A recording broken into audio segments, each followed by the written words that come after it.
Daily Manna from the Torah by Dr. Ketriel Blad.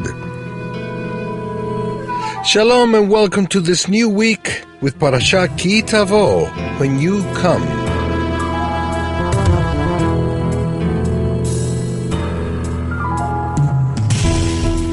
This verse Aliyah is found in the book of Deuteronomy chapter 26 from verse 1 to verse 11, and today we'll be covering verse 7.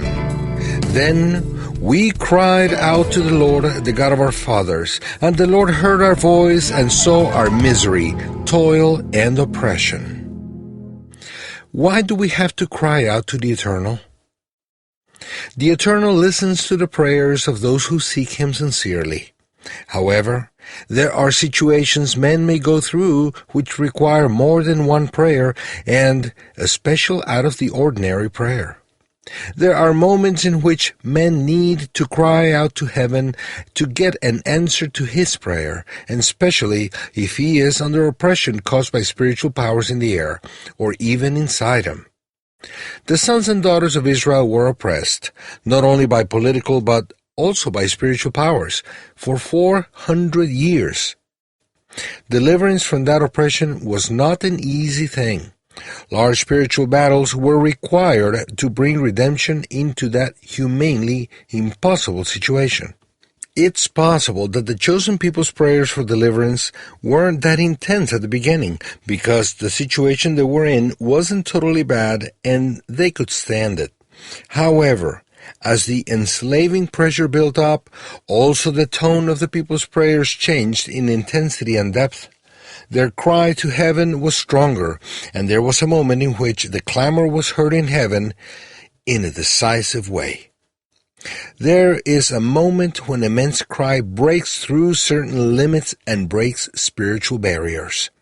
And in those moments, his prayer has a much more powerful effect in the air.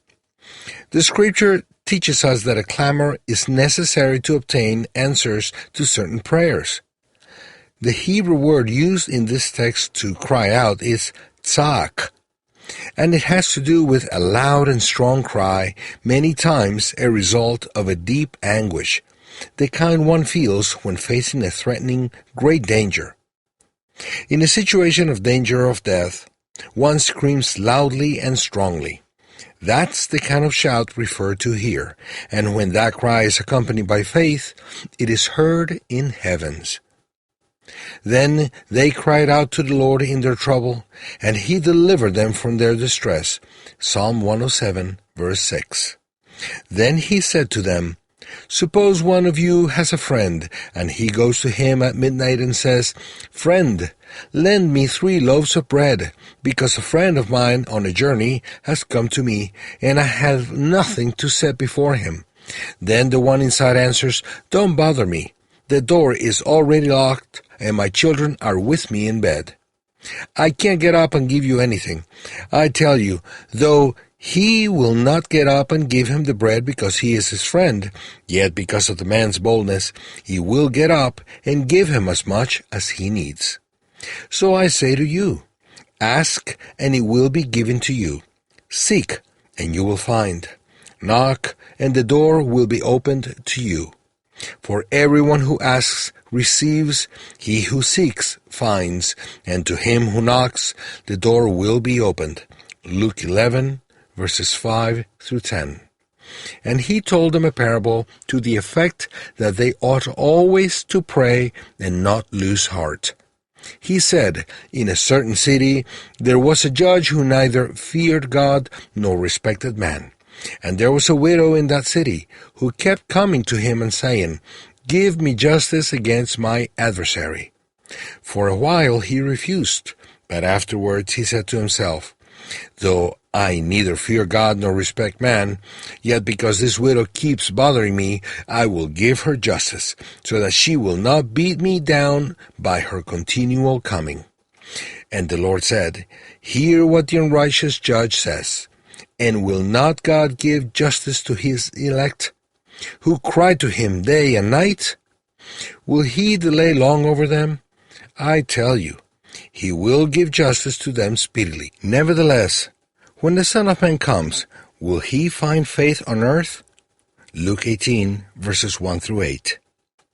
The effectual fervent prayer of a righteous man availeth much. Elias was a man subject to like passions as we are, and he prayed earnestly that it might not rain. And it rained not on the earth by the space of 3 years and 6 months. And he prayed again, and the heaven gave rain, and the earth brought forth her fruit. Yaakov, James, chapter 5, 16, part B, to verse 18. If you find yourself in a critical situation, don't be shy, but cry out to heaven. Go out to the fields or the woods, or hide your face in a pillow, or lock in your room and cry out with all your voice's strength. Shout out with faith and hope that the one who listened to the sons and daughters of Israel in Egypt will also listen to you. The one who delivered them from oppression when they cried out will also deliver you when you cry out. Cry out to heaven, and you will be heard. Shavua Tov.